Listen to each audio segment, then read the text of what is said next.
চালাবে বলে তারা নীতিশ কুমারকে রাজ্যসভায় পাঠিয়ে তাদের মনোনীত একজন মুখ্যমন্ত্রী করেছে।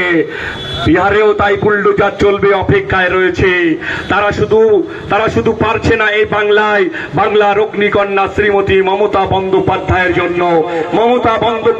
জন্য তারা বাংলায় কিছু করতে পারছে না।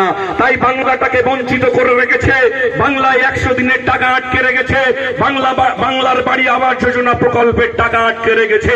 এরকম করে শিক্ষা খাতে, স্বাস্থ্য খাতে কেন্দ্রের যে টাকা, সেই টাকা তারা আটকে রেখেছে শুধু বাংলাটাকে জব্দ করার জন্য। আর ভারতীয় জনতা পার্টির বন্ধুরা বড় বড় গল করে, বড় বড় মুখ করে বলে আমরা বাংলার মানুষ, আমরা কিছু পাই না এবারের নির্বাচনে, তাই ডাবল ইঞ্জিন সরকার তৈরি করতে হবে।